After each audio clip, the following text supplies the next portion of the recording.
fait, j'ai deux spectacles. Là, j'ai fait un extrait de ce spectacle que je continue, qui s'appelle L'Albert mondialiste. En comédie, dans une présentation, je parle de problèmes qui vont du Big Bang à la fin du monde.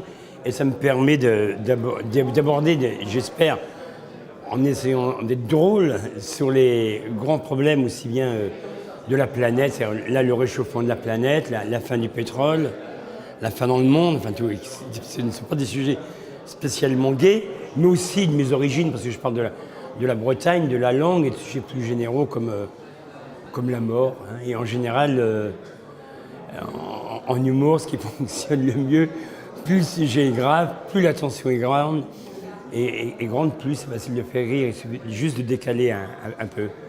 Et donc là, c'est mon spectacle que j'ai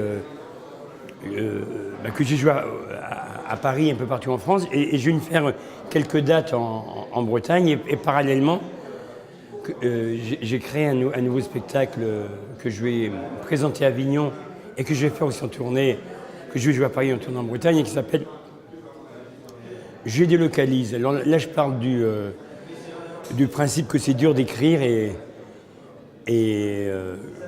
que pour mes nouveaux textes, j'ai fait appel à des comiques étrangers, du Bangladesh, des Inuits, des îles Caïmans, d'un peu partout, voilà.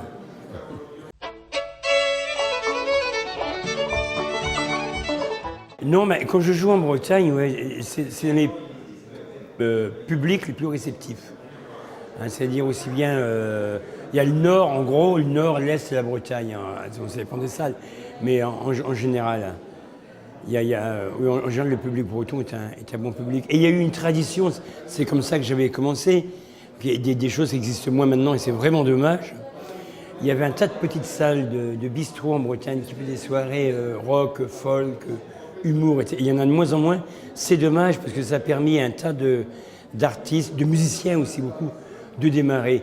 Et c'est vraiment dommage de ne pas conserver toutes ces petites salles parce que ça permettait de démarrer, de continuer aussi, de jouer régulièrement. Les grands musiciens bretons, ils faisaient l'année des Celtes, où ils jouaient à New York ou ailleurs, et revenaient jouer dans un petit bar en Bretagne, c'est pas incompatible. Et ça, l'absence qui est de moins en moins de bars qui passent des soirs en Bretagne, ça pose quand même un problème, à mon avis.